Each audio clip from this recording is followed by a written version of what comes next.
आखिर ब्रह्मा जी ने क्यों किया अपनी पुत्री के साथ विवाह। जय श्री कृष्णा मित्रों, स्वागत है आप सभी का वैदांतिक दृष्टांत यूट्यूब चैनल पर। मित्रों, आज की कहानी बहुत ही ज्ञानवर्धक और रोचक है। आखिर ब्रह्मा जी को अपनी ही बेटी से यौन संबंध बनाने की लालसा ब्रह्मा जी के मन में क्यों हुआ। अपनी बेटी से यौन संबंध बनाने की लालसा। दर्शक बंधुओं, क्या आपको मालूम है सृष्टि के रचयिता कहे जाने वाले ब्रह्मा जी के मन में अपनी ही बेटी के प्रति यौन लालसा क्यों उत्पन्न हुई थी, जिसके बाद उनकी बेटी सरस्वती को अपने ही पिता के मनसुबों के बारे में पता चला और फिर वो ब्रह्मा जी से छुपने के लिए संपूर्ण ब्रह्मांड में छिपने लगी। लेकिन दर्शक बंधुओं, आखिर में जाकर उन्हें ब्रह्मा जी से शादी करनी पड़ी थी। परंतु सवाल यह पैदा होता है कि सृष्टि के रचयिता के अंदर अपनी ही पुत्री के प्रति ऐसी लालसा क्यों जागृत हुई। दोस्तों, आप सभी को यह तो मालूम है कि इस सृष्टि की बागडोर त्रिलोकी के हाथों में है, जहां ब्रह्मा जी की कंधों पर सृष्टि के रचयिता का दायित्व है। इसी प्रकार विष्णु जी के पास संरक्षण का दायित्व है और भगवान शिव के पास विनाश का दायित्व है। जब इस सृष्टि का विनाश होता है तो उसके बाद सज्जन का चक्र दोबारा शुरू होता है। इस चक्र को शुरू करने के लिए भगवान ने अपने वीर्य से सरस्वती को जन्म दिया था।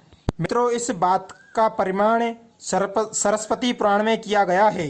जब ब्रह्मा जी ने अपनी ही पुत्री के साथ विवाह कर लिया, विवाह करने की इच्छा जाहिर की। दरअसल सरस्वती माता की कोई माँ नहीं थी, उन्हें ब्रह्मा जी ने सिर्फ अपने वीर्य से जन्म दिया था। दर्शक बंधुओं, विद्या की देवी कही जाने वाली माता सरस्वती दिखने में बहुत खूबसूरत थी, बेहद खूबसूरत थी और अत्यधिक ज्यादा आकर्षक थी। जब इस बात का अंदाजा इस बात से लगाया जा सकता है कि सरस्वती इतनी खूबसूरत थी कि खुद उनके पिताजी ही उनसे शादी करना चाहते थे। मित्रों, अपने पिता के मनसुबों को सरस्वती भाप चुकी थी और यही कारण था कि वो उनसे बचने के लिए चारों दिशाओं में छुप रही थी और अंत में माता सरस्वती आकाश में जाकर के छिपी, जहां पर उसे ब्रह्मा जी के पांचवें सिर ने ढूंढकर निकाल लिया। आखिर में सरस्वती को विवश होकर के अपने पिताजी से शादी करनी पड़ी और इसके बाद में ब्रह्मा जी ने सरस्वती को 100 वर्षों तक अपनी पत्नी की तरह साथ में लेकर एक जंगल में व्यतीत किया था जीवन। और मित्रों, इस दौरान उनके एक पुत्र की प्राप्ति हुई जिसका नाम था स्वयंभू मनु। मित्रों, कहा जाता है कि पृथ्वी पर जन्म लेने वाला पहला इंसान मनु ही है और मनु ही सनातन धर्म, वेदों और संस्कृत भाषा का जनक था। अब अपनी ही पुत्री से आकर्षित होना और संभोग करना करने की लालसा रखने के कारण सभी देवी देवता ब्रह्मा जी को सभी दोषी की तरह देखने लगे, जिसके बाद में सभी देवगण महादेव जी के पास गए और महादेव जी से आग्रह करते हैं कि वे ब्रह्मदेव को अपनी ही बेटी के प्रति यौन लालसा रखने के जुर्म में दंड दें। दर्शक बंधुओं, इस प्रकार की बातों को सुनकर के भगवान शिव जी अत्यधिक क्रोधित हुए और उन्होंने ब्रह्मदेव के पांचवें सिर को अपने धड़ से अलग करवा दिया। मित्रों, इस बात का जिक्र शिव पुराण में किया गया है कि ब्रह्मा जी के पहले 5 सिर हुआ करते थे, लेकिन पांचवें सिर को भगवान शिव जी के द्वारा उनके धड़ से अलग कर दिया गया था।